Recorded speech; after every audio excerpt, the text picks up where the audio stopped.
We are hurtling toward the day when climate change could be irreversible. Rising sea levels already altering this nation's coast. China's capital is choking in its worst pollution of the year. 5% of species will become extinct. Sea levels rising, glaciers melting. If we do nothing, the picture of the world is one of absolute devastation. There's no convincing scientific evidence for man-made climate change. We're spewing 162 million tons of human-caused global warming pollution into it every single day, as if this is an open sewer. Satellite data demonstrate in the last 17 years, there's been zero warming, none whatsoever. It's why, you remember how it used to be called global warming? And then magically the theory changed to climate change? Sure. The reason is it wasn't warming, but the computer models still say it is, except the satellites show it's not. We are in the beginning of a mass extinction, and all you can talk about is money and fairy tales of eternal economic growth. How dare you? Drill, baby, drill. Drill, baby, drill. You can have the best capitalism and global capitalism in the world, but if people are dead, they're dead. It's over. Enough is enough. The world is at a breaking point. Catastrophic climate change, biosphere collapse, and a global energy crisis have been met with apathy, denial, and despair. It is going to take everything we know and love. Like clockwork, our corporate overlords present us with two untenable options. Submit to an Orwellian itinerary of energy rationing and population control, or ride the status quo into the abyss. Both sides are right, and both sides are wrong, which means both sides are missing a critical piece of the puzzle. Since the early 2000s, we have seen an increasing number of unauthorized and or unidentified aircraft or objects in military-controlled training areas and training ranges and other designated airspace. Some of them appeared to remain stationary in winds aloft, move against the wind, maneuver abruptly, or move at considerable speed without discernible means of propulsion. That's pretty intriguing. I think I would, without discernible means of propulsion, I would say that we're not aware of any adversary that can move an object without discernible means of propulsion. The phrase unidentified flying object is a deliberately obfuscating term. What it really is an alternative energy and propulsion device. This is the real reason for the secrecy. These technologies, if they were disclosed, would end fossil fuels, pollution, and poverty overnight, and usher in a new era of abundance, freedom, and peace. Instead, they have been kept secret for over 100 years. Dr. Stephen Greer, the world's leading expert on UFOs and extraterrestrial intelligence, has been advising presidents and heads of state for 30 years on the urgency of the situation. We don't have much time left.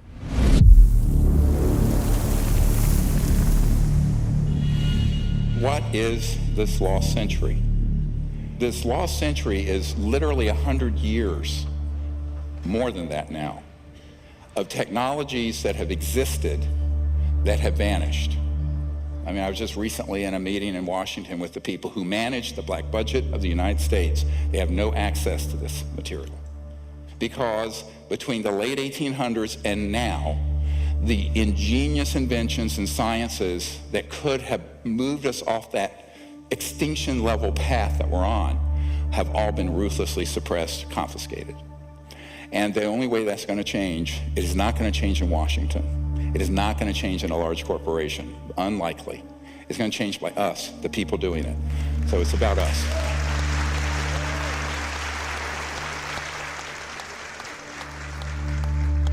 Let's look at this. You know what this is? Dude, this is a fucking drone, bro. There's a whole fleet of them. Look on the ASA.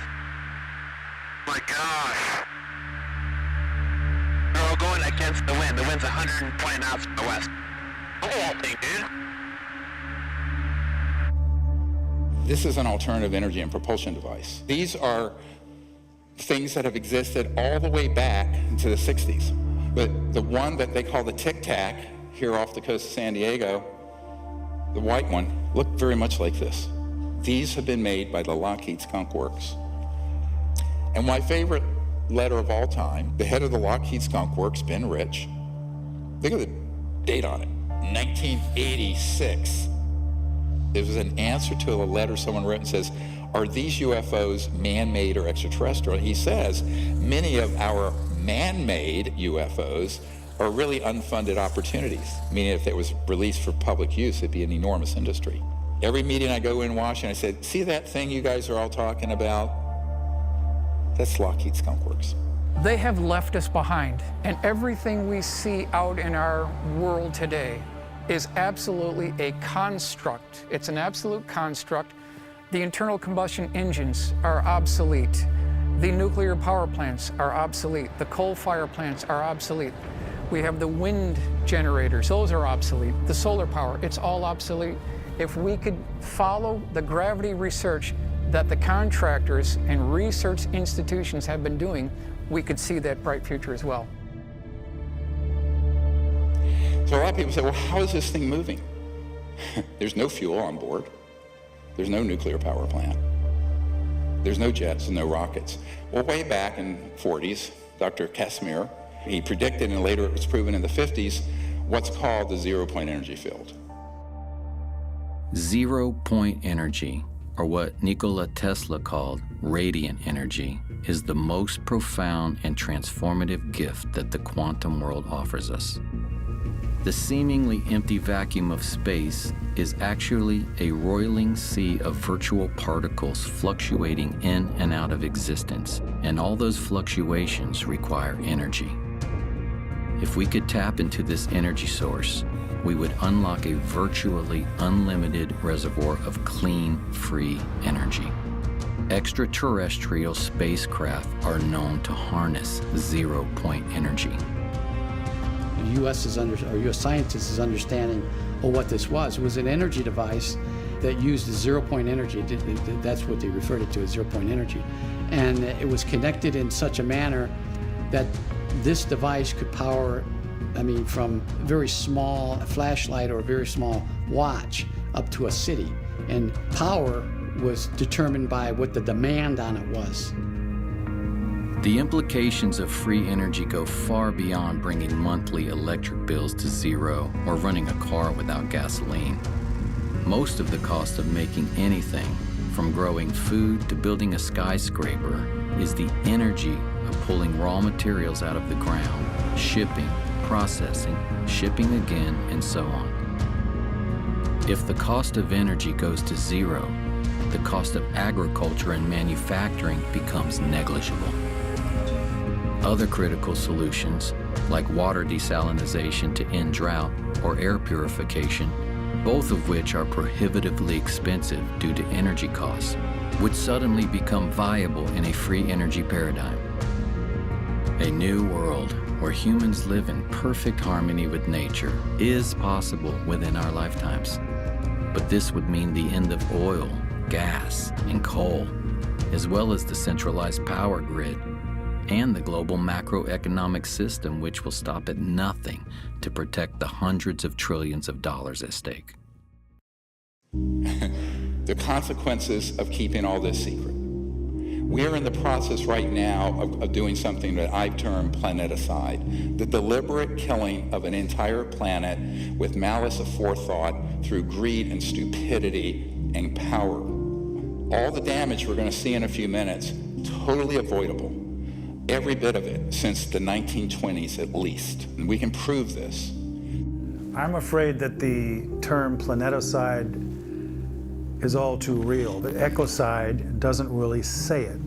We are in the process of destroying the biosphere, destroying a habitable world for certainly the majority of the animals on the planet. I'm an older guy. I won't be around to see the worst of this, but I have not just trepidation, but terror at what's going to be faced by my son's generation and the generations that come after him. When someone asks me how bad is the crisis, I kind of don't know where to begin. Because what does that even mean? Does it mean what is the threat to humanity?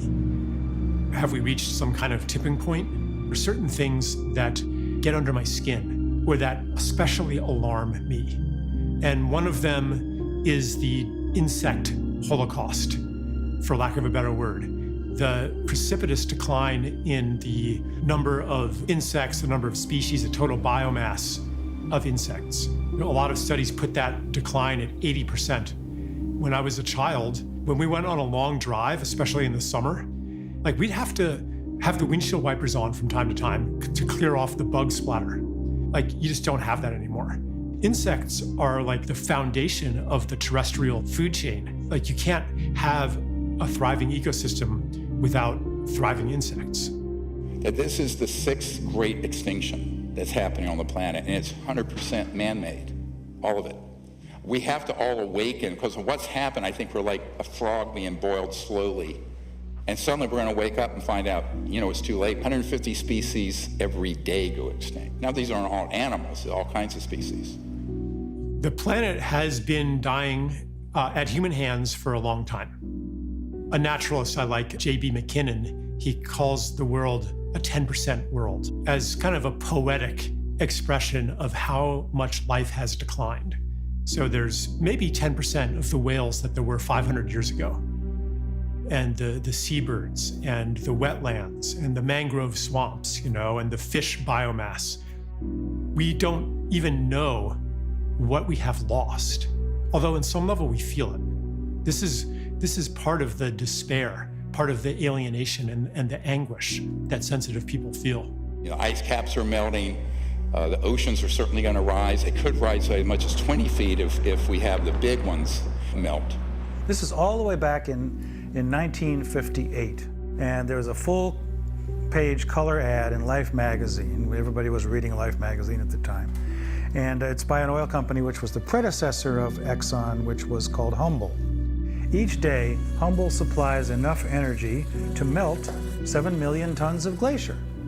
Here they're bragging about it in 1958. So this company gets rebranded as Exxon in the 1970s.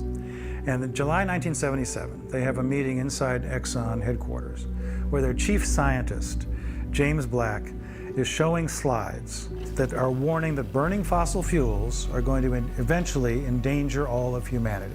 They know this in 1977. Present thinking holds that man has a time window of 15 years before the need for hard decisions regarding changes in energy strategies might become critical. Well, those 15 years were up in the early 1990s. Look at this. How long ago was it recognized that this was a disaster? Senior scientist Exxon, 45 years ago. And actually it was known before then. This is insanity. This is a civilization gone mad.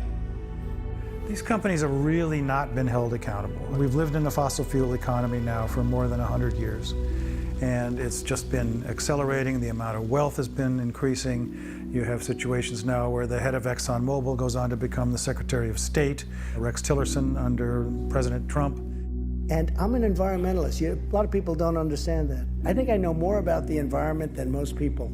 And so there is really very little accountability that exists. Many scientists, such as myself, have discovered that there are very concerted, well-oiled machines that provide false information, even to scientific and academic programs. It's called Capture, where they try to rationalize away this problem and everything's fine.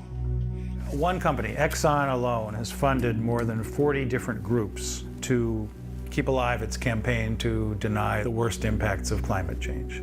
There was a guy named Martin Hoffert, and he's a professor of physics at New York University, a consultant to Exxon for their climate modeling during the 1980s. And he said this: the advertisements that Exxon ran in major newspapers raising doubt about climate change were contradicted by the scientific work we had done and continued to do. Exxon was publicly promoting views that its own scientists knew were wrong, and we knew that because we were the major group working on this. This was immoral and has greatly set back efforts to address climate change. Here's a case where the Canadian government ordered the scientists not to disclose the extent of it. So what you get in the media is a very sanitized version of this problem, which many people believe we may have already gone over the edge of the red line, how far we can go without a safe return to a sustainable civilization. China is the world's biggest greenhouse gas emitter by a huge margin. And if there's anything clear so far coming out of this year's Communist Party Congress, it's that coal is having a bit of a revival in the world's second largest economy. A senior energy official said China will give full play to coal as ballast in the country's energy mix. Why are we digging stuff up out of the ground when we haven't needed to burn coal since about the 1920, 1930 time period? Here's your solar panels. I had to replace my solar panels with more, and they all end up in a landfill and they're toxic. You know, we're working in a paradigm, whether it be fossil fuels or what is being proposed as new energy, that isn't going to work. I'm certainly not opposed to renewable technologies, but you know, they are dependent on weather. They're dependent on how much wind there is in an area, or they're able to harness of the sun. And they cost an awful lot to bring up to speed. No environmentalist wants to see vast landscapes converted to biofuels, or pit mines to mine silver and cobalt and lithium, wind turbines that kill birds and mar the landscape. This isn't what we signed up for, but this is what happens when we abdicate our relational care for every place and ecosystem and being on Earth and transfer that onto yet another quantitative cost-benefit paradigm. And you have lithium fields. The amount of pollution from these lithium mining operations for lithium-ion batteries in your Tesla, not to mention they catch fire periodically. Now, fair enough, I'm an emergency and trauma doctor. Gasoline cars catch fire more. I can tell you some horror stories, which I'm sure you don't want to hear. And then we have this whole morass of how we're living, you know, on wires that we haven't needed. And so the entire system is set up to benefit a relatively small number of global oligarchs and financial interests that we absolutely have to say enough. They've had 150 years to do this. If we want to live among other life in the future and not in a concrete hellscape where we retreat into virtual worlds to compensate for the loss of what is alive, then we have to change our ways. And we have to start acting from our care for life. Most of you know that there are these nanoparticulate plastics that are in the entire food chain. They cause cancer, they disrupt hormones, they damage your brain. And why? Well, if we had quote-unquote free energy systems from what we're going to describe as zero-point energy field, you would never have to have anything wasted because you have 100% recycling because the cost of the energy would be zero. And then we have all these famines happening around the world because of the absolute social injustice of a system that is driven by greed and scarce resources. When, as Tesla pointed out, there's an infinite amount of energy to be tapped in what has now been quantified as the zero-point energy field. How do you tap it? Now, mainstream science says it can't be tapped. It's there theoretically. Not true. And you're going to find out how untrue that is. International Panel on Climate Change, which issues annual reports about the dire state of things that we're facing, it says in their latest report that over the next decade alone, between 32 million and 130-some million people are going to be driven into poverty because of the changing climate in their countries. 3 billion people, almost half the world's population, has no way to cook their food. They have no way to heat. But what they're doing, they have to survive, is cutting down the rainforest and cutting down the scrub and shrubs in the desert. And you have what's called desertification, where you have the growth of deserts going on exponentially. You can take maps from 40 years ago and now and just see the growth of this dead zone. Why? You have 3 billion people that don't even have, even if they had access to fossil fuels, they don't have access. This is how they're living. It's not only that 3 billion people don't have access to energy sources. It's also that their way of life is under constant assault by our own, primarily through the financial system that imposes debt through development loans and other mechanisms on most of the world, who then must, in order to meet the debt payments, must convert their environment into commodities and their time and energy into labor for the global marketplace. So if you don't include those kinds of issues, and you're only talking about let's bring more energy to the world so that we can raise them up to be like ourselves. Come on, it's not working. Being like ourselves is not working. Look at the depression, look at the suicide, look at the addiction, look at the obesity, look at the despair. This is not a fit destination to evangelize throughout the world. We need some humility here. The dire emergency in East Africa, the drought there exacerbating the hunger crisis. As many as 20 million people could be starving by the middle of this year, half of them children. I firmly believe there can be no peace on this planet without justice. And there can be no justice when half the population of the world is required to live in abject poverty. It's a direct result of the world's energy system.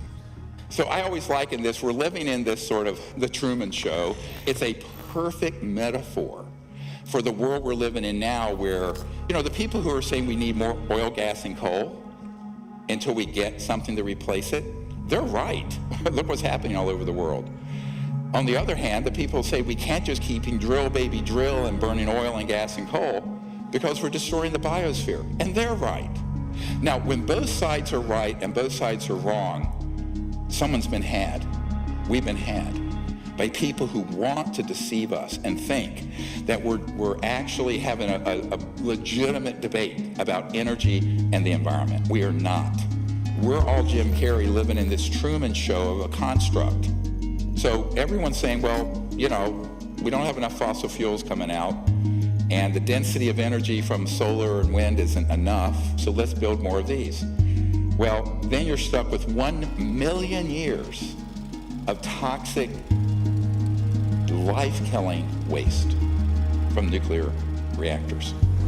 Greenhouse gas emissions would only decrease, according to a recent study, by 4% if we double the amount of energy that we're getting from nuclear power by 2050. Well, that's not a very good statistic to think about. Most people think when nuclear power plant is running that you're somehow getting energy from the atom directly. No. What you're doing is splitting the atom, as it were, creating a lot of heat that boils water, heats water. It turns a steam engine like a choo-choo train in 1849 coming out to the gold rush in California. That's all a nuclear power plant is, except you're stuck with 1 million years of waste.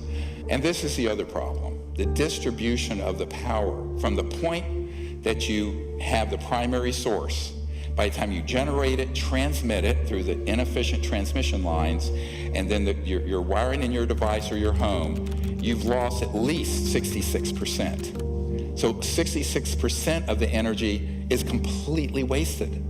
So here's your energy grid. 12% is a new renewable. The rest is the old system. So if you plug in your electric car, 88% of the power is coming from gas and oil and coal. The entire world is running on an energy paradigm of scarcity, meaning that there's never more energy than we generate. And we lose that energy as we move it around and deploy it in different ways. And so energy is expensive. And energy is difficult to get to remote areas. And that energy is important because it's inputs in growing food, and it's inputs in manufacturing, and it's inputs in the economy, and it's inputs in all of these things that make people's lives better and that solve the problems that desperately need to be solved on the planet right now.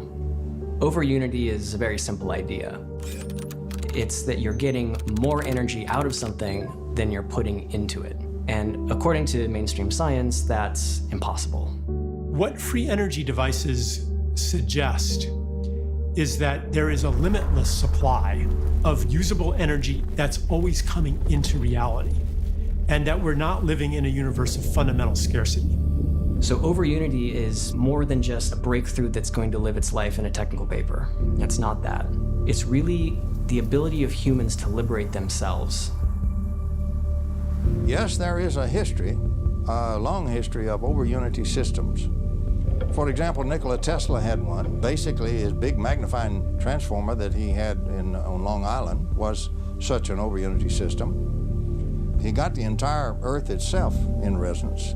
Everything going on is feeding energy into the Earth starts to feed energy into that wave that he created. So he gets a lot more energy in his resonant wave fed from outside, from the environment in the interior of the Earth. His idea was you could then put in a tap on it anywhere else on the world and extract it free. And of course, J.P. Morgan's take on that was, that's foolish, you can't put a meter on it. So that actually doomed much of Tesla's career at that point when Morgan found out that Tesla, was going to produce the energy freely. But I love this quote. If you want to find the secrets of the universe, think in terms of energy, frequency, and vibration. Now, the reason he said that is that when you use what's called a very high voltage system, you can tap in to what Professor Casimir called this zero-point energy field. Some people call it the quantum vacuum. Other people, like Professor Dirac, modestly called it the Dirac Sea. And we just tested a device last month in the Arizona desert, you'll see in a moment, that is based on that. Nobody is really trying to get, for example, over unity, more energy out of something than you put in, because it's assumed that that is impossible. Well, that might be impossible, but only if you don't really understand the fabric of reality itself. They just can't believe it, especially engineers, because I know how we were taught, right? There is no vacuum energy. You're just a kook when you think so, right? If they took a little more physics, they would go, well, maybe. It's not a small thing. It's not a matter of finding proof for some technology, for some invention, and convincing everybody of it. You can't convince somebody of something that so totally contradicts their basic assumptions about the universe. But what if there's a pool of energy available to us that we didn't even think was possible because we're operating on these 100-plus-year-old assumptions? We can't find this excess energy simply because no one's looking for it. So-called empty space isn't really empty at all. It's actually full of energy. So instead of being like kind of a quiet, empty lake, it's more like the froth at the base of a waterfall or something. But when you go to look at the numbers, you find out that there's enough energy in the volume of a coffee cup to, say, evaporate all the world's oceans if you could get it all of it. And here we have a car from 1921 running without a plug. Now look at this old car. And it was pulling energy out of, they just said, out of the environment. They couldn't quantify what, but they had the correct frequency, and this had a battery and some wiring, and it was running around without being plugged in. Memo to Tesla Motors, go and research this and get rid of your plug-ins. And this is one of my favorite, 1902. A farmer and engineer named Stubblefield with Tesla, he had something they called the Earth battery, or the Stubblefield battery, and it had rods going into the Earth and some wiring, and it was picking up this magnetic flux field of the planet, and he was running his farm, and Tesla was there with him, 1902. So when I say 100 years, lost century, no. I do not wish to talk about it myself, but I've been a victim of quite a bit of suppression. So has any other legitimate researcher in this area. The government is protecting the industry, the oil industry, because they're in bed together. Tremendous amounts of contributions for politicians come from these huge companies, and these huge companies have been covering up for years what we're doing to the planet. Today, we don't have so much big kingdoms. We have cartels. We have a whole set of cartels in an area, interlocking corporations, and behind this, we have a few people who are quite wealthy and who own most things. Any time we have a very powerful cartel or set of people that control a lot of things, that resists any means of changing its inflow of control and its inflow of funds and money and its power. You know, everybody's trying to be the big monkey. It's really as simple as that. Here we have all the methods. Some of these are common sense, but every one of these are ones I have encountered and investigated personally with geniuses, engineering geniuses and physics geniuses, but strategically impaired inventors. Black shelving. So someone comes along, they offer you $20 million for your device, it's a corporation, they put it on a shelf. Boom. National security orders. We're going to show you one from a man we just met with. Patent seizures. Financial entanglements from investors because they're doing their whole business and legal strategy wrong. Legal entanglements where they end up in court. Threats to the individuals. I had a guy under contract building one.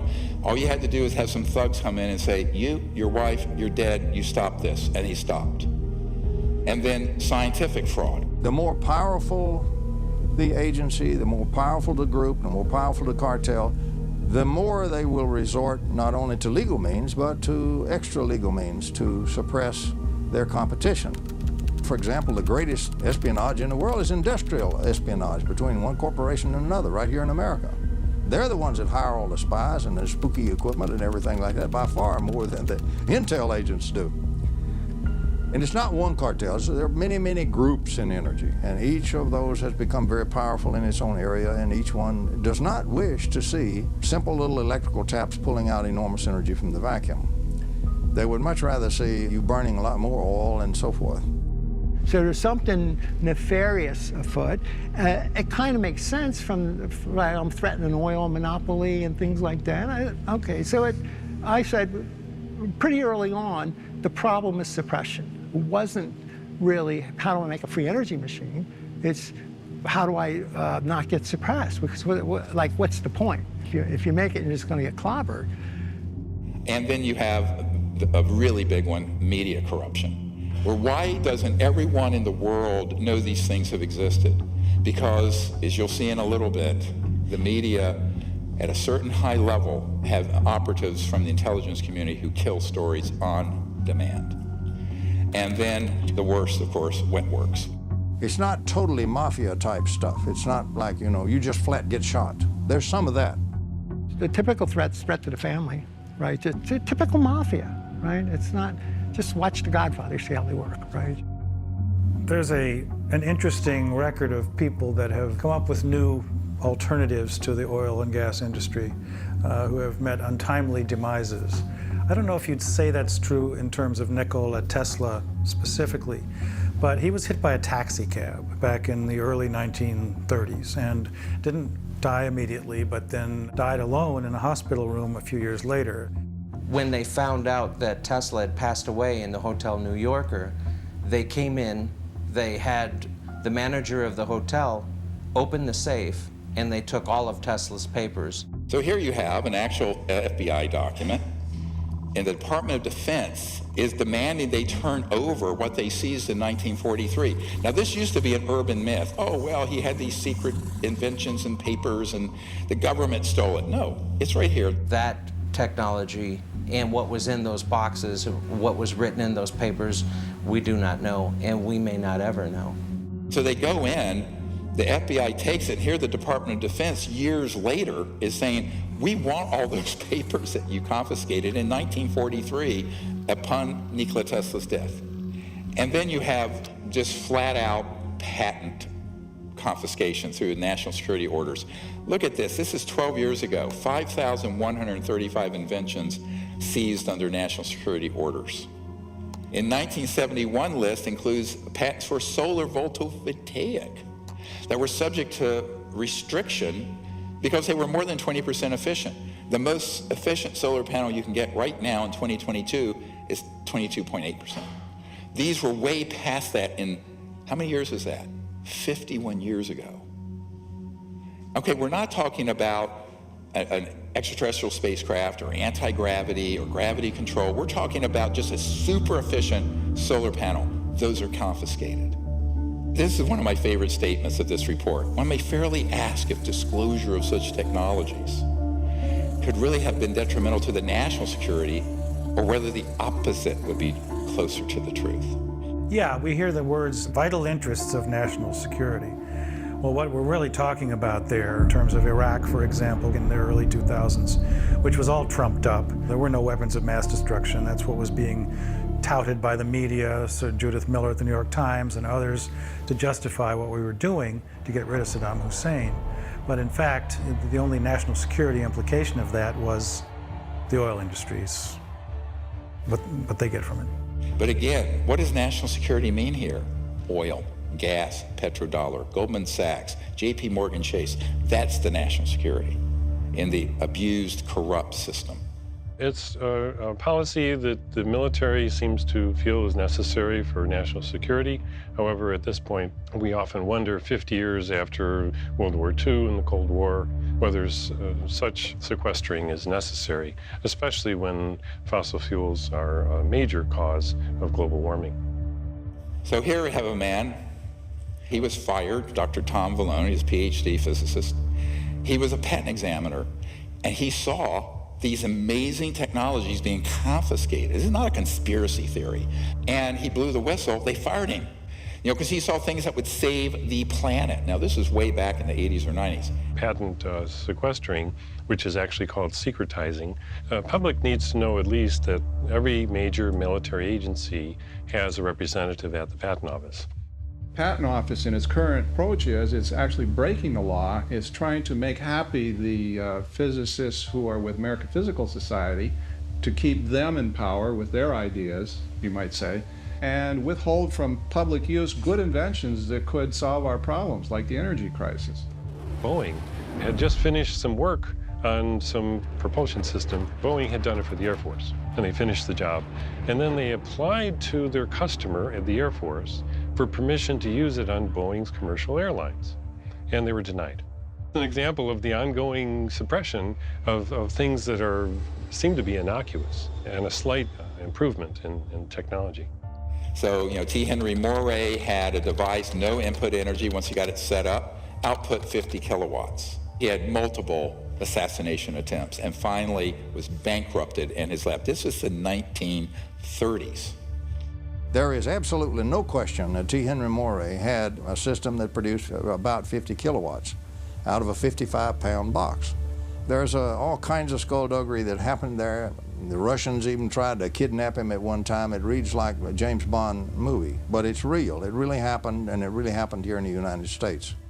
Here's a friend of mine. He was a Wright-Patterson Project Blue Book guy, but when he retired, he built a device that you could put on the air intake of a car. This is in the 80s, where you would get anywhere from 20 to 40% more range, miles per gallon, on conventional.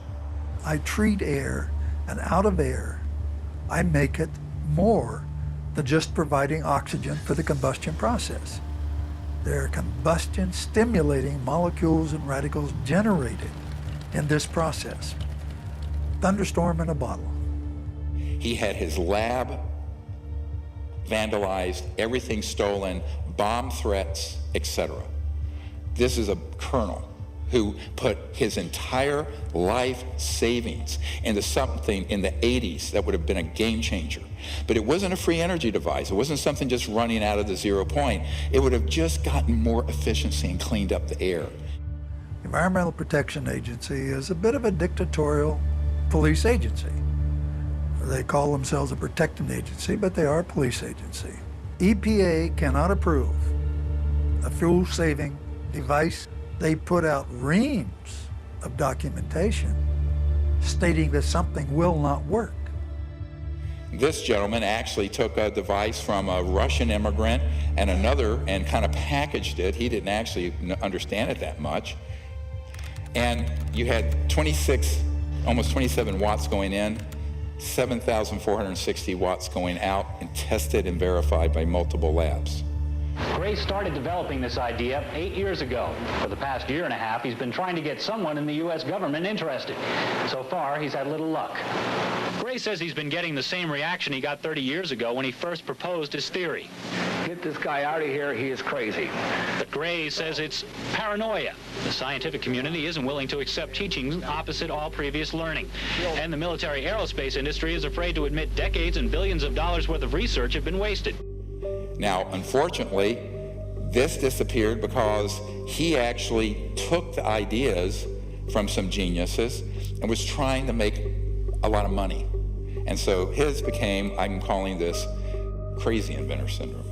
It's not very nice, but I mean, it's kind of crazy. And here's why it's crazy. They think I have the best thing since sliced bread, and the world's gonna be the path to my door.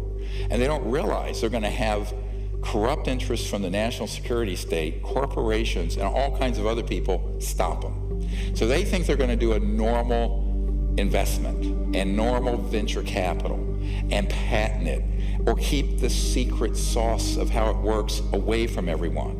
And in every single case for 100 plus years, they've taken that knowledge to their grave. You've seen The Paranoid Inventor, plenty of stories on those guys. It's my precious.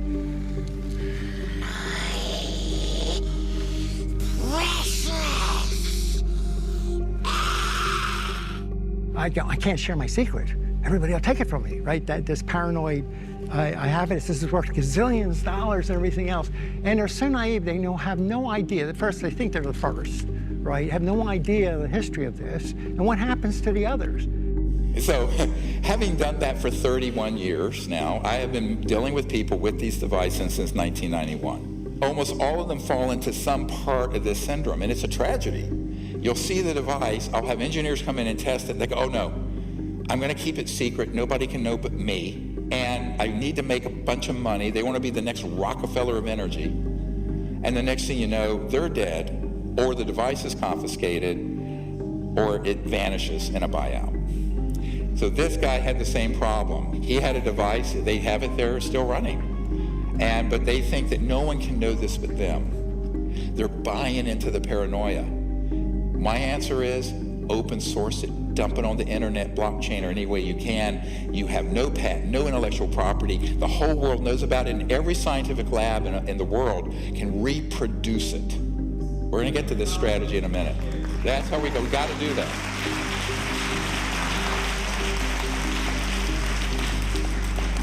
Because the very definition of insanity is doing the same thing over and over and expecting a different result. That's attributed to Einstein. But how true is that here? So we have to change our strategy. Many of these inventors are really good at the technical stuff, but they're not great communicators. This power is something I have given my life for you the people. Now set up this demonstration for y'all. You don't have to be a rocket scientist. They're not good at business. They're not. Like, God can make technical geniuses and he can make business savvy people, but rarely do the two come together in one person. This story is fascinating because he had a tiny, you know what 17 watts is? Like a 20-watt light bulb. It was putting out 200 watts, 10 to 15 times more output than input. And this is in the 80s, this is 40 years ago.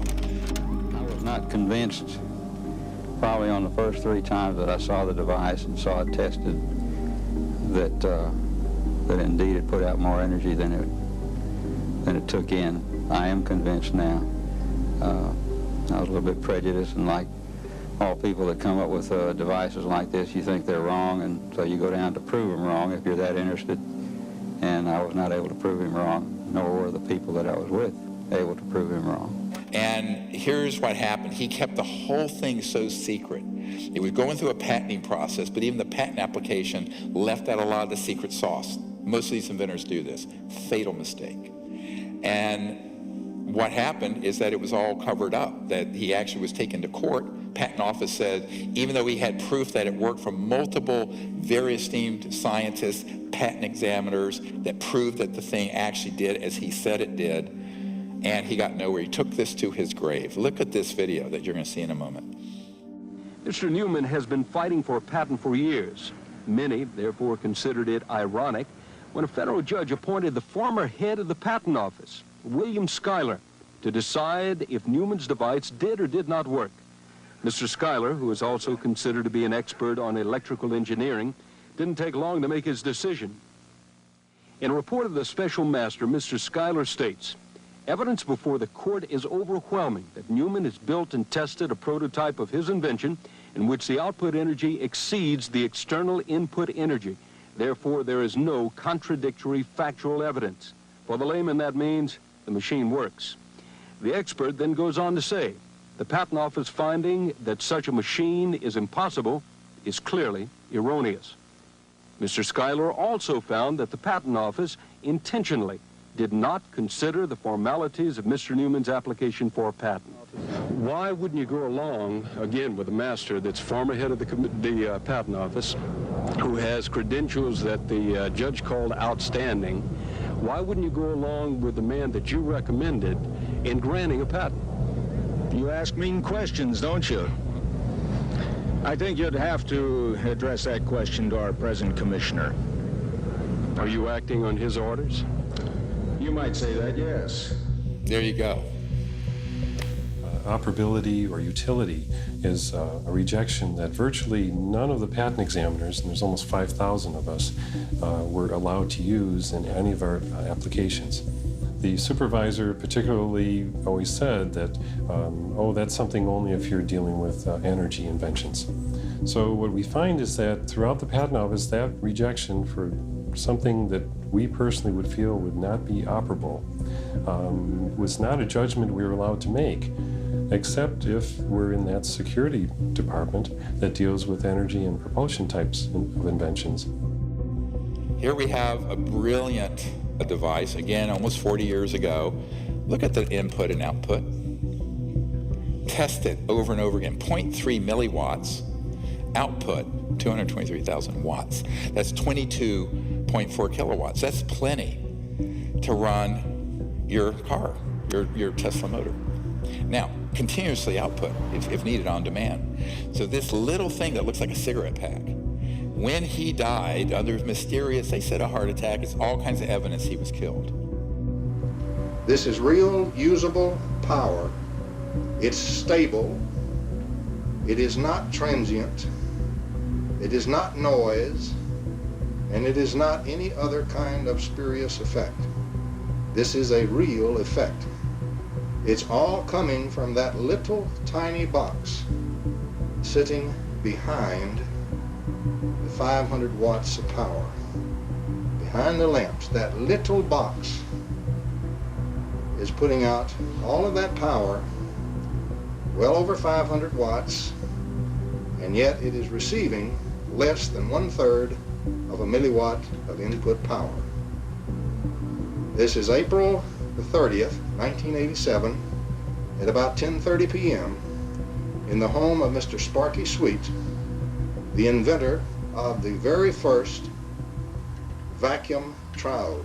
This is a most historical occasion.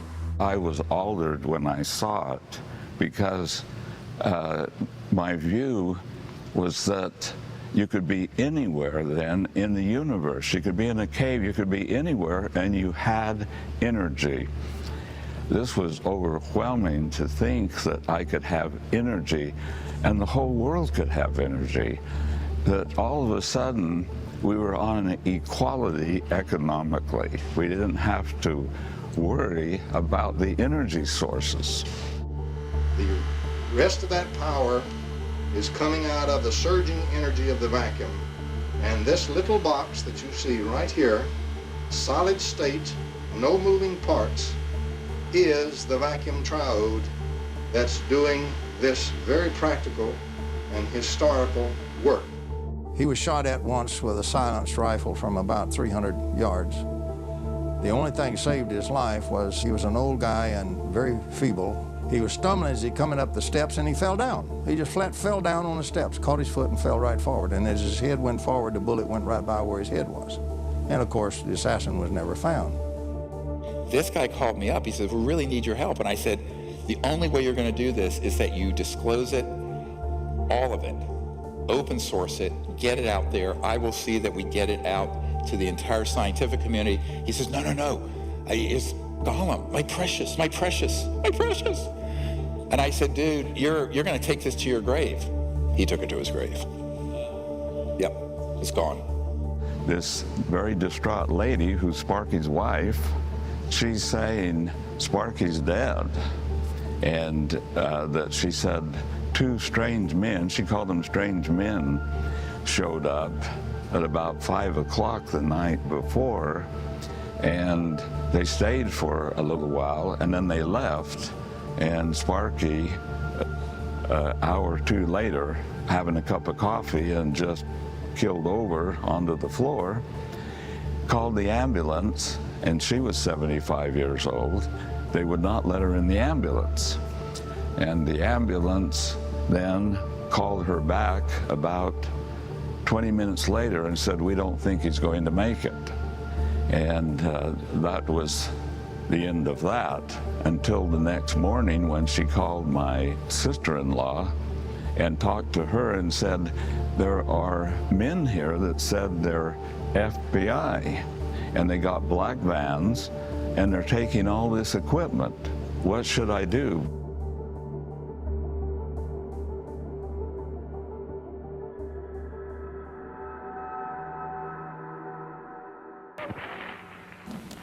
Good afternoon and welcome to this edition of Eyewitness Newsmakers. I'm your host, Doug Miller.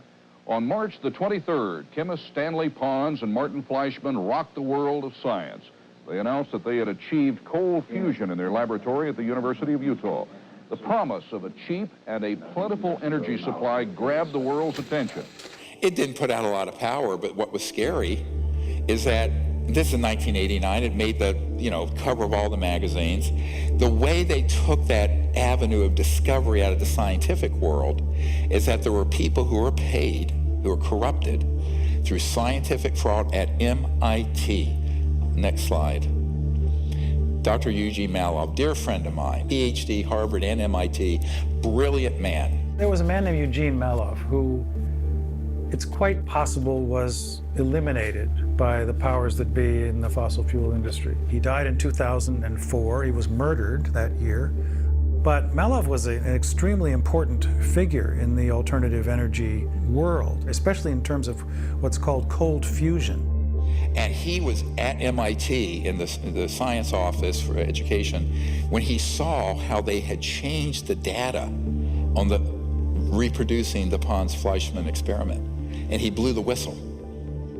I inadvertently was looking through some piles of paper that had been given to me in a casual manner by all these hot fusion physicists as they were trying to do their calorimetric repeat of the Pons-Fleischmann experiment.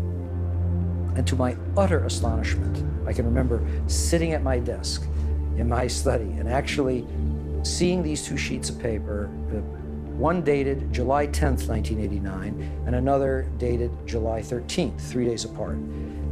The difference between July 10th and 13th was dramatic, and I was stunned. I couldn't believe what I was seeing. It looked like monkey business to me at the time, and it has turned out to be exactly that. It was a lower echelon person in the Plasma Fusion Center at MIT, one of the 16 authors of a scientific paper done under Department of Energy contract that had altered data. And that data is scientific fraud, as far as I'm concerned, and many other people are concerned. And it was, it was hell on wheels. Finally get someone who brings him a 0-point device, solid state, no moving parts. And I said, Gene, we need to get this out to the public very quickly. Oh no, they want to keep it secret. I begged him and I begged him and I begged him and I begged him. He was beaten to death when he was over at his parents' home and was killed, murdered, made to look like some thugs. They were thugs, but it wasn't a random murder. And the device vanished with him. Good friend of mine, dear friend. What we really had was a threat to the scientific establishment. The threat of it even being implied as real and having monies, shall we say, being diverted from their favored programs, and that was a threat, no question. There was an actual threat of that happening.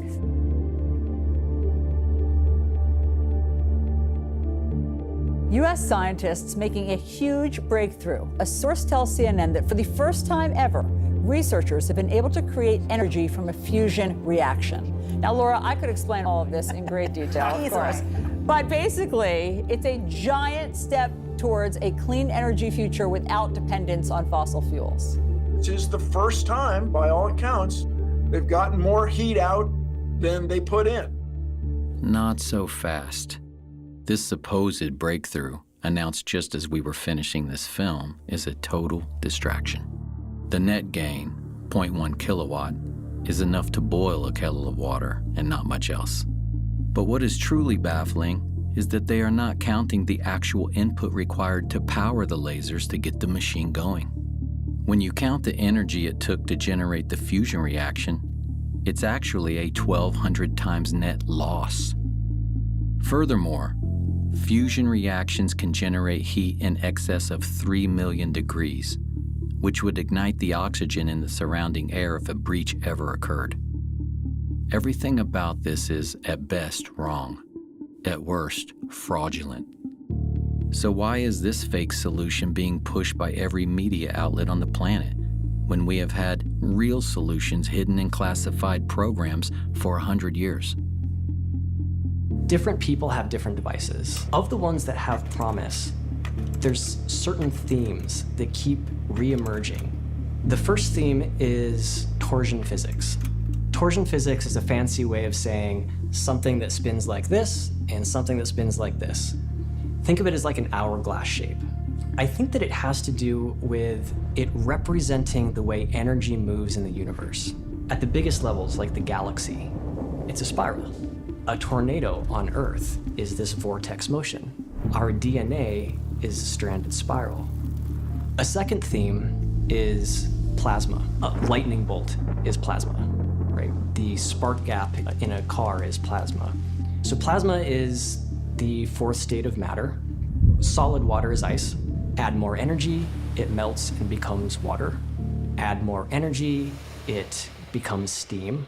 And then if you were to add even more energy, say through running an electric current through that steam or through any gas, you end up with plasma.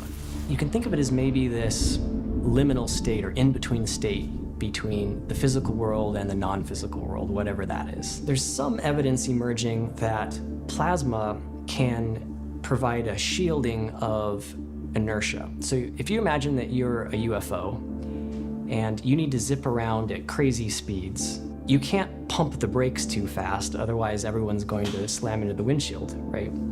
But if you had some sort of inertial shield around the craft, i.e. like a plasma shield, you might be able to eliminate the inertia surrounding that and keep the occupants safe. I think this is why the UFOs seem to glow. Plasma glows. A third theme is that of the ether. The conventional or mainstream understanding of the base level of reality is maybe the quantum sea, tiniest particles all bumping into each other.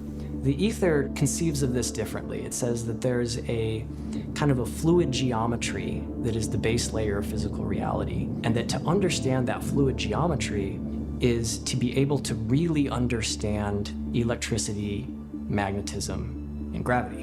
And this, according to Tesla and others, is the key to really understanding what he was getting at with all of his wireless transmission of energy stuff. But I believe that we're going to see something like a return of the ether. It won't be called that, but it'll be something like that that's going to enable us to make much more progress in these areas in the coming century. This gentleman, he had a car that would run on water, but it had to be modified. A local inventor has discovered a way, hear this, to use water to run your car. It's a major breakthrough that will no doubt make motorists happy. And as Ralph Robinson explains, the Pentagon is also showing lots of interest in this project.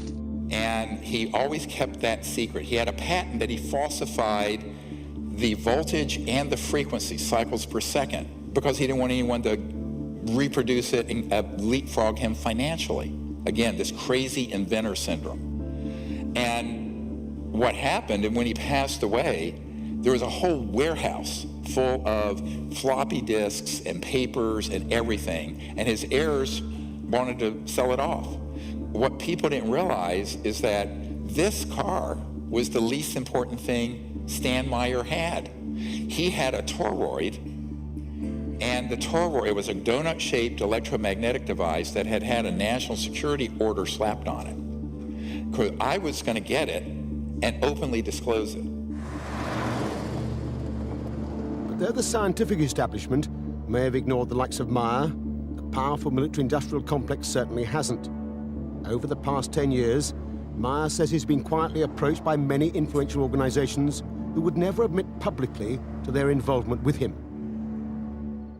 This was a disaster. If we had a few $100,000 we were going to offer, but we made it clear we were going to open source it. Well, they had a group, an engineering group from Michigan come in who had a lot more money because they had a big backer.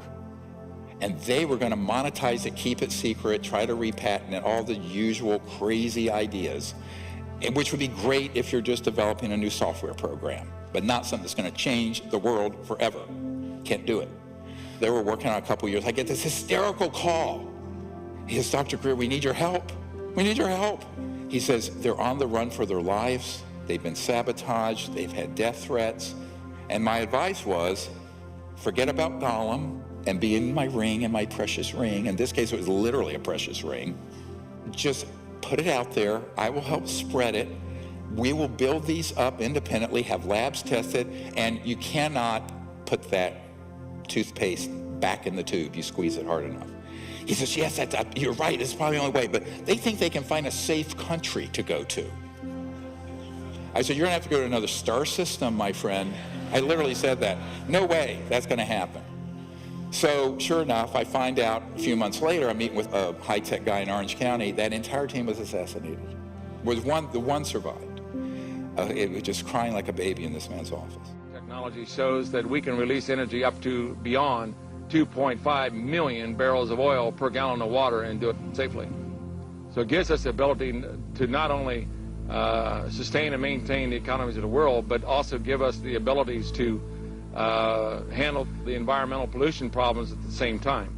This sort of encapsulates, 5 or 10 of the suppression techniques, all the way from murder to crazy inventor syndrome, falsifying your patent, trying to make money first instead of proving the science first, etc. And of course, he took this to his grave. He was poisoned and killed at a Cracker Barrel. An ignominious death, if ever I heard one.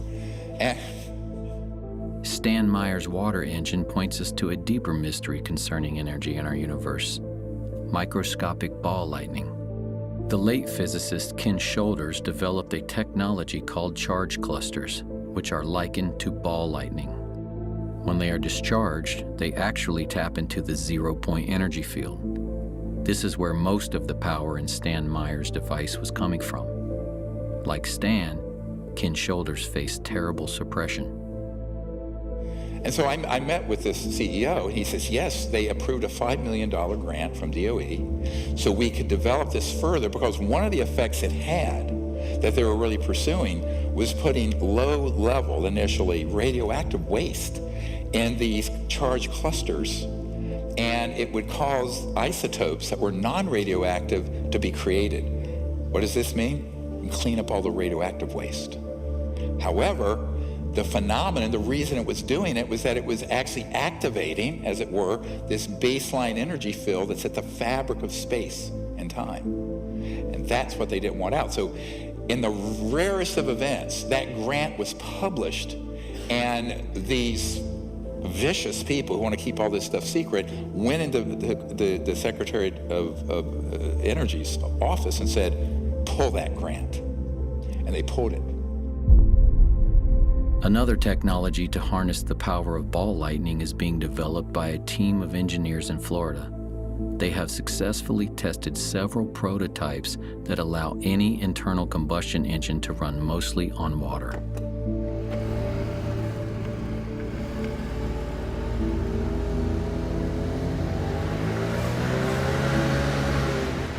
It's a little quicker, huh? This is a phenomenal system, patented, but it runs internal combustion engines on water with a little bit of gasoline in it so you don't have to modify the engine. It won't rust. What this means is, with Stan Meyer, you really had to have a different kind of engine and spark plug and all that. This conventional spark plug engine, all of it, because it has enough of the lubricant oil in it that it won't just freeze up the engine. And this is really what he's doing. Stan Meyer, this device, and many of the others, Ken Shoulders charge clusters, they're creating these small microscopic ball lightnings that when they discharge are tapping into that zero-point energy field and creating the motive force.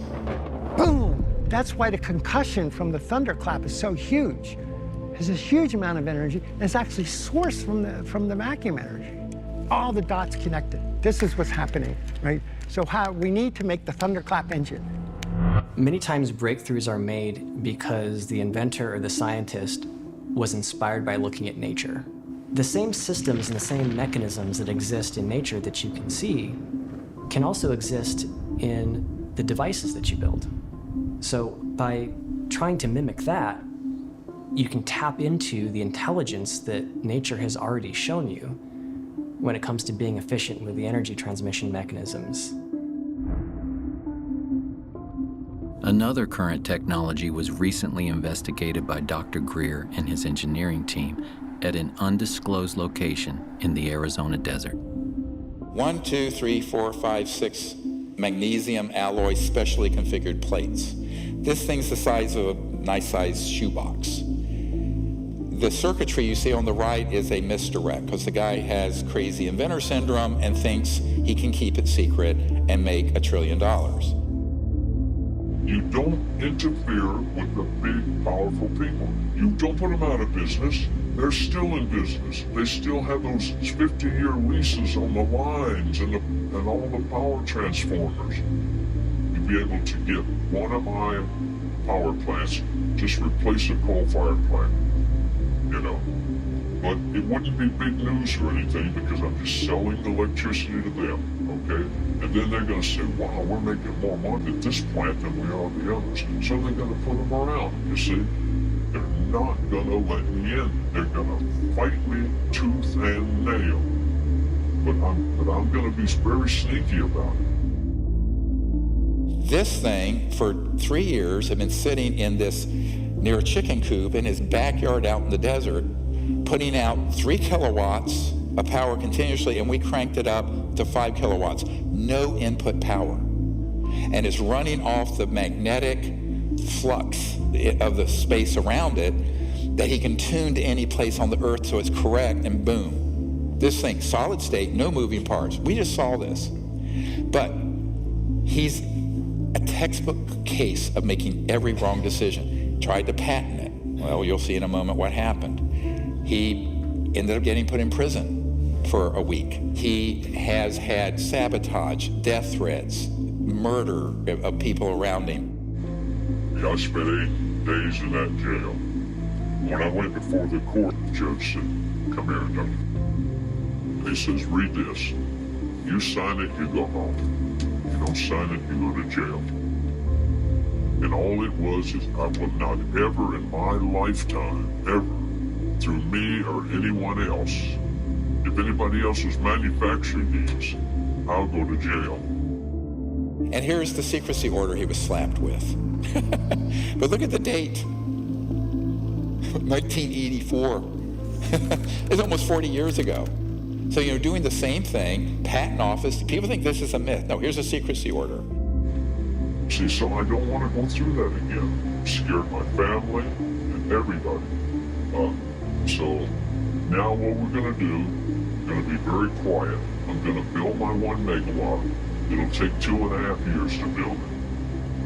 Because it's very complicated. I gotta acclimate it to the earth. Technologies like this and countless others will never see the light of day without a radically new strategy. Dr. Greer is preparing to launch a multi-centered, state-of-the-art research and development lab that will develop zero-point energy technology, live streaming 24/7 for security and transparency. All research results, data, and plans would be released to the world open source, freely available to the public and the scientific community. This will require broad public support to make this a reality. With this strategy, zero-point energy is achievable, but it is only half of what has been suppressed. Now we get into the really cool stuff. Look at the dates. 1919, Kapowski-Frost experiment, where they actually had high-frequency systems where things levitated, defying gravity. And then T. Townsend Brown, and he had very high-voltage systems, electrogravitic, they call it, where high voltage would cause this lift effect and would actually create, if you will, a bubble, an electromagnetic field that would allow an object to move at enormous speeds and free of the forces of gravity, what's called gravity control. An Office of Naval Research report on T. Townsend Brown's electrogravity device includes a transcript of a conversation between Major General V.E. Bertrandius and Lieutenant General H.A. Craig. Bertrandius remarks, "It sounds terribly screwy, but Friday I went down to a place called the Townsend Brown Foundation, and believe it or not, I saw a model of a flying saucer." Townsend Brown was an independent experimenter, and he actually worked on, as you can see, very large replications of saucers that he believed were vital for a different type of propulsion. The big question is, can I prove this? This I consider to be a very serious Rosetta Stone. This is Young Men magazine. The article is titled, "The G Engines Are Coming." By far the most potent source of energy is gravity. Using it as power, future aircraft will attain the speed of light. Now, in this article, they give you the names, they give you the time frame, they give you the dates, they give you the defense contractors, universities, and research centers that are actively pursuing cracking the gravity barrier. They talk about the Lear Corporation, the Sperry Rand Corporation, the Bell Aircraft Corporation, all trying desperately to crack the gravity barrier. And it's clear from the eyewitness testimony, they've done it. And then we have Michael Schratt to thank for this, great archivist and historian. And he's found these journals that date from the 50s, one, 1956, where the big buzz in the aerospace industry was anti-gravity, quote unquote, the G engines, gravity engines. And this was actually in the open literature until they figured out how it really works, and it all went black. Now, where did they get the technology? This was an interesting crash retrieval. This is prior to Roswell. This is November 1946. This was seen by a courier who went to Wright-Patterson Air Force Base, and he had a guard, an MP who he was friends with. And this guard said, "You know what? I got something I want to show you." So he brought him into this facility at Wright-Patterson Air Force Base, and there was this craft sitting there. And this little red dot that I have here shows you the attempted point of entry. They were using a diamond tip drill bit to try to get into this craft. So the question is, if this is one of ours, why would they be trying to get into this? So is this the beginning origin point of a reverse engineering program? You know, some of the UFO crash retrieval material, we've looked at it and we found that the materials used are very strange. When extraterrestrial material is recovered through military crash retrievals and its metallic structure is examined under a microscope, the metal is so pure that we could not replicate it, even in a vacuum in space. This is because extraterrestrial crafts are not manufactured on a Ford assembly line the way humans would manufacture something. Everything in the material universe has a frequency and a corresponding sound vibration that creates and sustains its being. Extraterrestrials manufacture objects by first creating a resonant frequency. For instance, the frequency of a flying saucer. This is a sort of vibrational blueprint that interacts with the substrate of the physical universe, pulling into existence from other dimensions atoms and molecules that then organize and condense into the structure of the object being created. In this way, extraterrestrial material is literally manifested into being, like transdimensional 3D printing or Star Trek's replicator technology.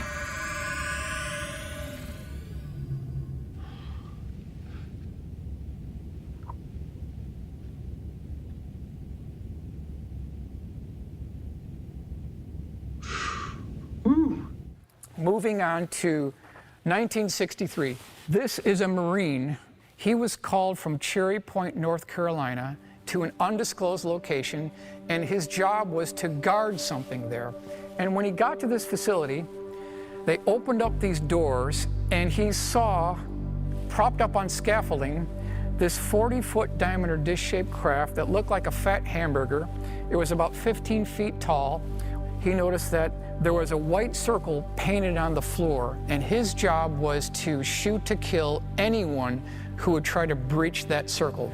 They were trying 3 ways to get into this craft. Number 1 was a diamond tip drill bit. So we've got 2 cases of this now. Number 2 was an acetylene torch. That failed. And then the final attempt was bringing in 2 18-wheeler tractor-trailer lowboy trucks that had these very high-voltage generating devices, and they were using a laser to get into this craft. In a previously unreleased interview with aerospace designer Brad Sorensen, Sorensen describes a secret air show that took place at Norton Air Force Base on November 12th of 1988. A classified military exhibit in which so-called alien reproduction vehicles were unveiled. The craft were hovering off the floor with no landing gear underneath and nothing supporting it from above. When asked, where did they get these concepts from, Sorensen states, they said they copied it. By the way, these went all through the solar system. The components, Mercury era, 1959 to 1960s, early 60s. So these were operational. When did we master gravity control, where these were being functionally built by classified projects here on Earth, not extraterrestrial? October 1954. So here we are, riding on the surface of the roads in cars belching out garbage and pollution. When I say a lost century, it really is. They were already working on these programs as early as 1948. During the Clinton administration, they were spending $100 million a day on black budget programs. The big question is, has this been integrated into the aerospace industry? And if we look at what the witnesses are reporting, they're reporting similar things across time, across dates, locations. Now this is March 23rd, 1966. This is Temple, Oklahoma. Primary eyewitness name is Eddie Laxon. He was an electrical engineer. He was working at Sheppard Air Force Base, so he's commuting to work. It's about 5:06 in the morning, and I want to stress that this is not my case. This is an actual United States Air Force Project Blue Book case, and it can be verified through Project Blue Book. So he's going to work in the morning, and all of a sudden, something is blocking the road in front of him. And he notices something that looks all the world like a tipped-over bowling pin. It's about 75 feet across. On the starboard side of the craft that you see here, there was an air stair cutout door and a man. I want to stress this was a man. This is not an alien. He was wearing 2-piece green military fatigues. He had a baseball cap with the bill turned up, and he was shining a flashlight near the bottom of the steps. Above this air stair door, there was an interesting stinger or spire that tapered back and swept back to the end of the vehicle, and at the end of this spire, there was about an 8-inch diameter sphere, and that's interesting because I keep getting reports from the eyewitnesses of spheres and balls and protrusions and prongs sticking out of these UFOs. And if you look at what the eyewitnesses are describing to us, and you look and examine high voltage electrical equipment, it's a match. I believe I can make a case that the components that people are seeing on these UFOs are off-the-shelf high voltage electrical components. When this gentleman, who was this military green fatigue gentleman, when he noticed that he was being watched by Eddie Laxon, he scurried up this ladder, he slammed this door shut, and then there was a high-pitched drilling noise. This craft levitated off the ground and then took off like a spark on a grinding wheel and made no sonic boom whatsoever. This is back in 1966. Rockets are obsolete. Solid rockets are obsolete. Jets are obsolete.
So how can all this be true and we're still flying jets? Elon Musk tweeted this out.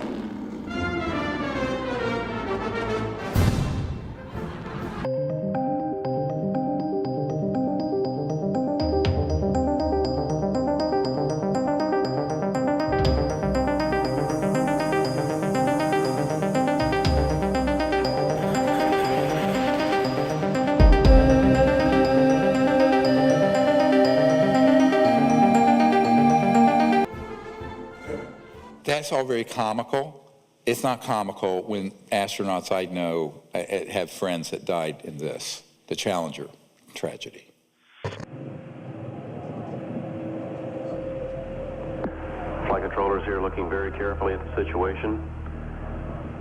Obviously a major malfunction. We're awaiting word. They're holding their breath, just, I'm sure, as everyone else is.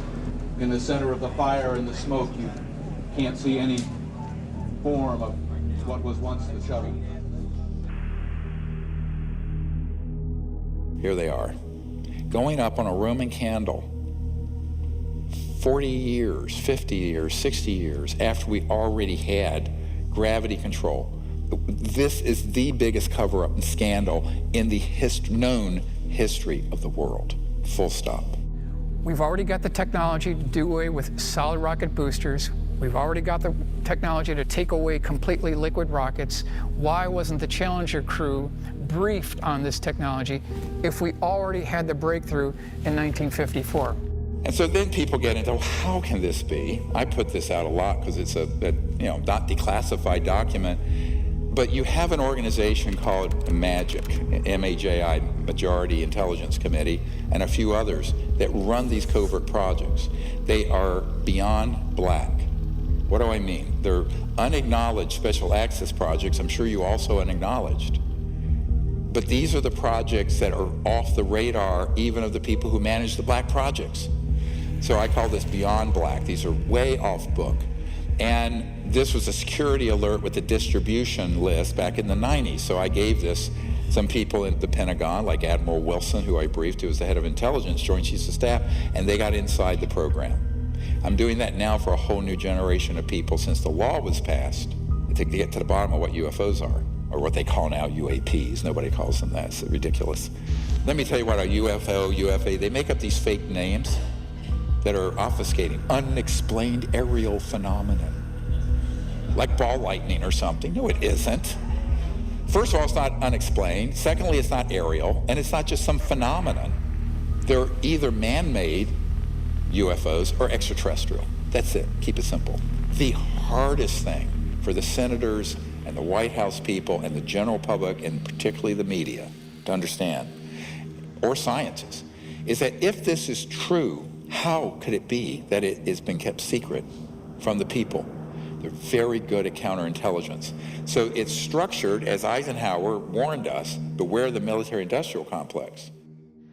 In the councils of government, we must guard against the acquisition of unwarranted influence, whether sought or unsought, by the military-industrial complex. A very strong warning of what he saw coming, because he'd been living with it for 8 years. The CIA was only created in 1947, and the Pentagon and its generals were, gaining much more power and as the nuclear age progressed. And Eisenhower saw it. The combination of military power with industry. If you think about what the industrial part is of the military-industrial complex, the industrial is basically the fossil fuel giants and the chemical companies and now increasingly the pharmaceutical companies that are running rampant and increasing their wealth by astronomical proportions. This is just the value of the raw materials. Look at these numbers, $150 trillion in oil. That's actually an underestimate now. 40 trillion in coal, $1 trillion in uranium.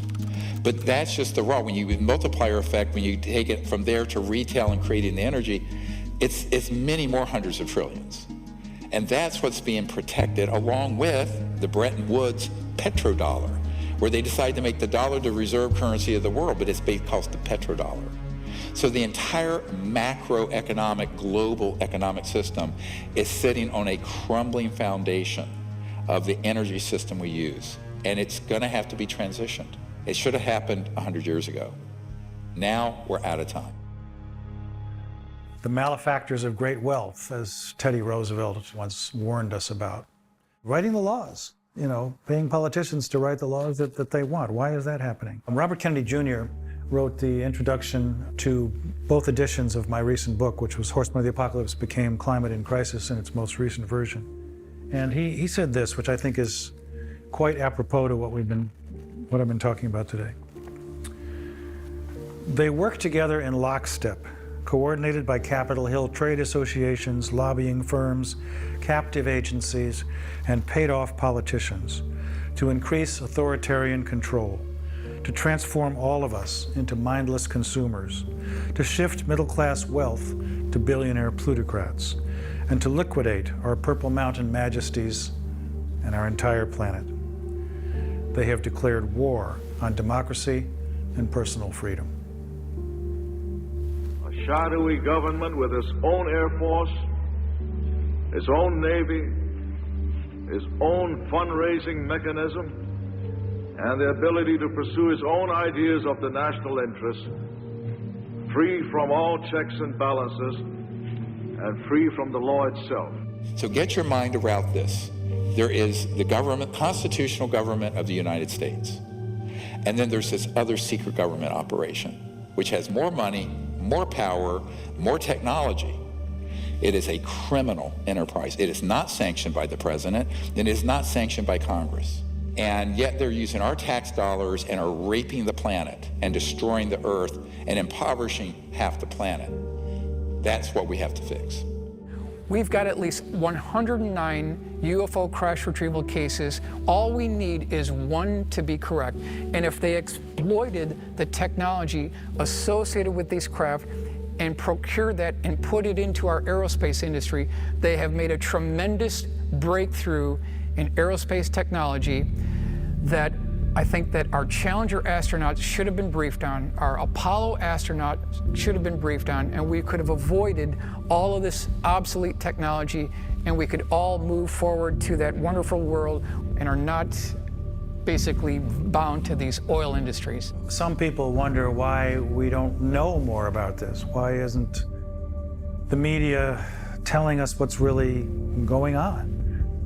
We have about 15 billionaires and 6 corporations controlling 90% of the media in the United States. We've got AT&T, Comcast, Walt Disney Company, National Amusements, that includes Viacom and CBS News, and Fox Corporation. They rely on advertising revenue, and that's going to mean they're towing a certain line.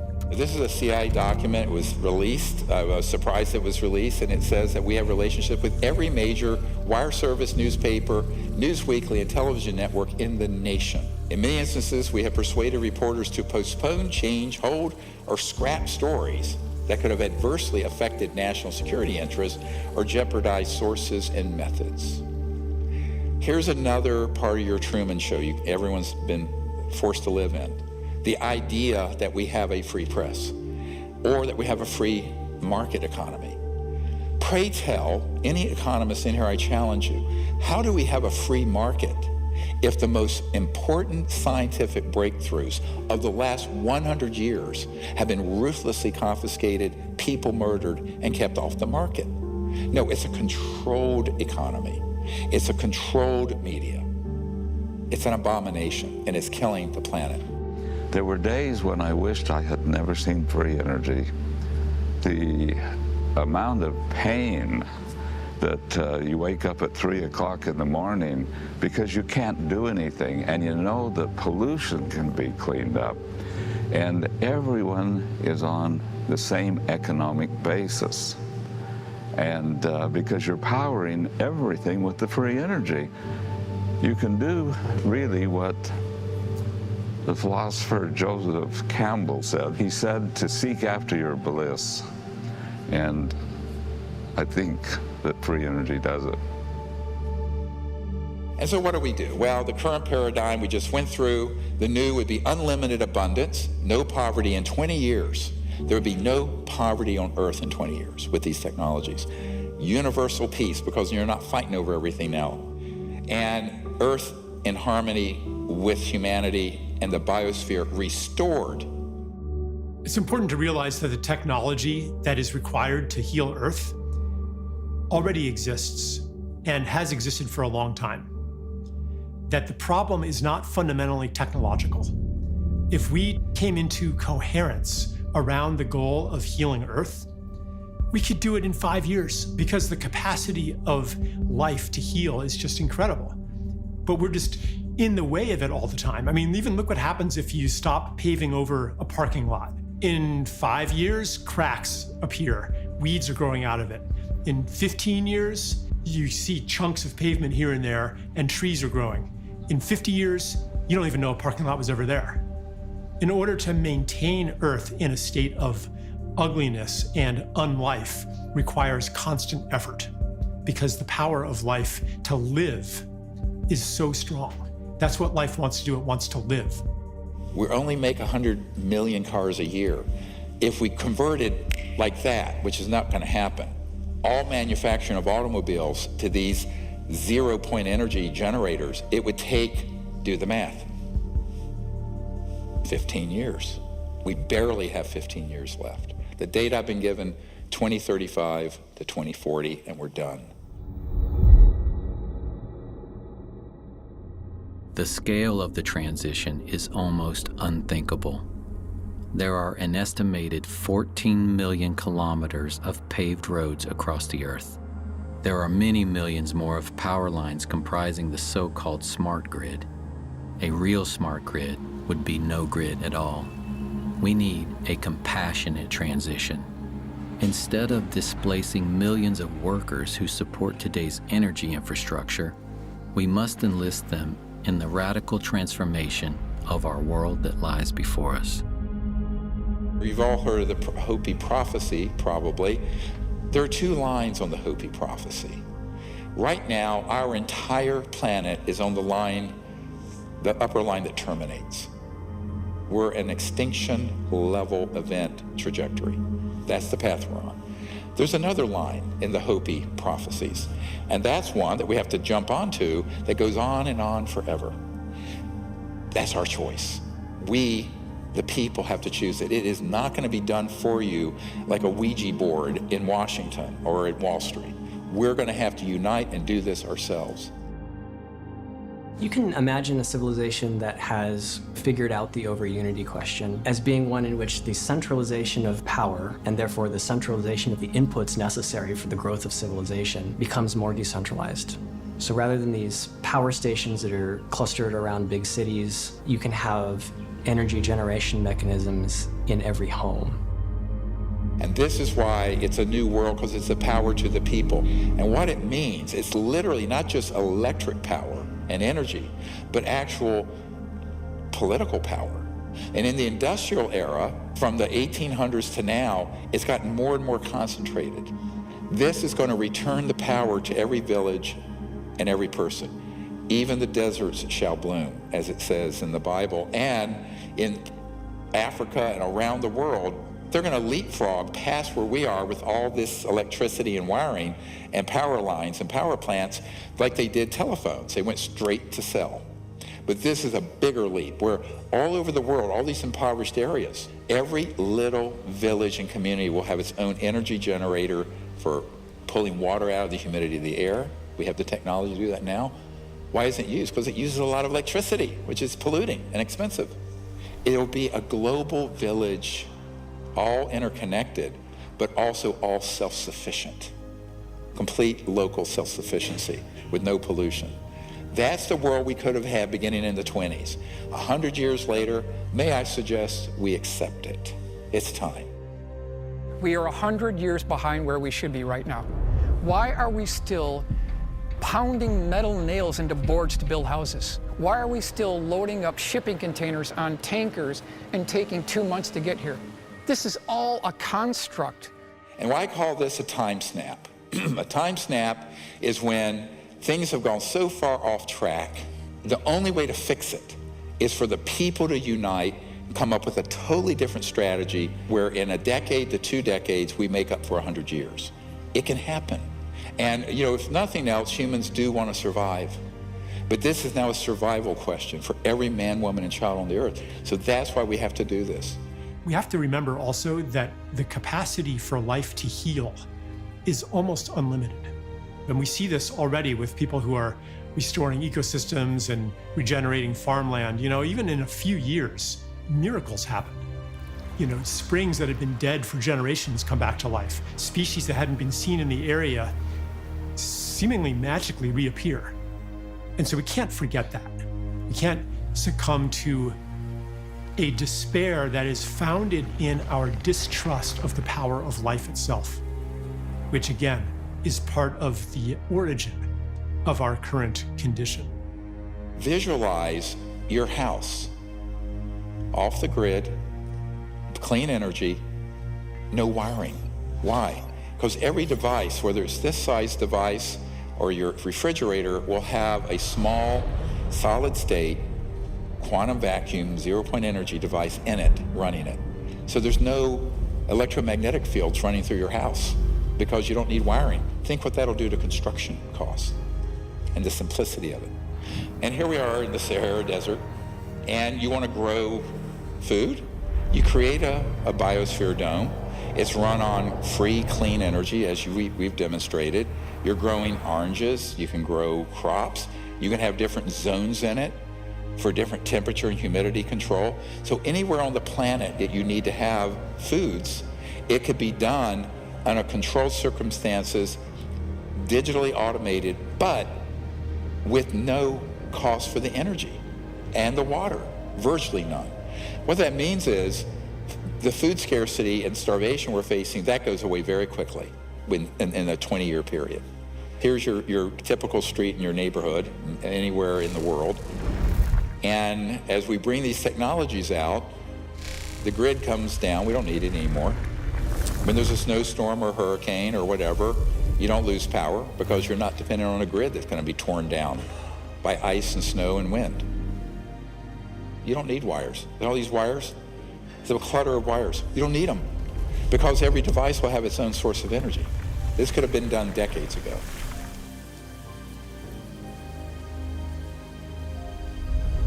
As we bring these out, all these freeways will be replaced. All the lines and power lines will go away. We can float above the surface. And in every city in the world, we're going to see this transformation, every village in the world. And then we have these cities, you know, eventually where you're just floating, they're guided pathways, you know, the ground is pristine, and then we're going out into space. So everyone remember where our destiny is. Our destiny is not just Earth, it's the whole cosmos. How is that going to be possible? The only way we're allowed to go outside our solar system is if we become a peaceful civilization. Otherwise, it's locked down. You know, we are considered a planet that is dangerous and armed. Each one of us is very invested in the world as it is. We've built careers, relationships, and goals based on a world that doesn't include ETs and anti-gravity and free energy and healing devices and all this cool, abundant stuff. And so we need to understand and really know if we are ready for that investment to be disrupted. So one of the most powerful things that any of us can do is to look in our own hearts, imagine the world that could be, and ask ourselves, are we ready for that? If the answer is yes, then hold that readiness in your heart in all the excitement that it's due. If the answer is no, if there are some lingering doubts or fears or concerns, then go into that. Follow that. That's an important thread that you can follow back to something inside of you that needs attention. It's that obstacle that may be keeping us from living in this new world. At Rendlesham Forest in the Air Force Base in 1980, a roughly pyramid-shaped craft landed. You've all heard this account probably, but I'll recount it for you, and the part that's classified you don't know. There were these kind of luminous beings that literally teleported, floated outside this black pyramid and communicated with these Air Force officers. And the ET said, "We are your descendants who have become interstellar, but we are from 500,000 years in the future. And we are now here." They basically materialized, time traveled to 1980, because this was a covert nuclear weapons facility that, if that had been disclosed, could have triggered World War III. And saying, you've got to stop doing this. If you stay on this path, we, your children's children's children's children, 20,000 years into the future, we won't exist. That was 42 years ago. So they have been warning these civilizations from other star systems. Some of them are our descendants, not all, but some are. The key thing to remember here is that the fact that that happened is a message of great hope. It means that there is a chance, a good chance, if we reach into our higher consciousness and we go forward with a strategy that isn't based on materialism and greed. This is a massive undertaking, my friends, but I'm convinced we can do it, but we have to completely rethink how we live, how we act, and the whole business model of what we're doing. And if we do that, here's the world we're going to have. We will be remembered as the generation that pulled ourselves off the extinction line of the Hopi prophecy and moved on to the one that goes on forever.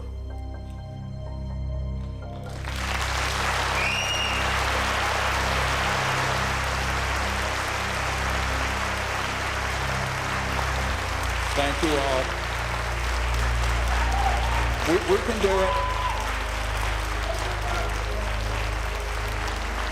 Nelson Mandela once said, "Our human compassion binds us the one to the other, not in pity or patronizingly, but as human beings who have learned how to turn our common suffering into hope for the future."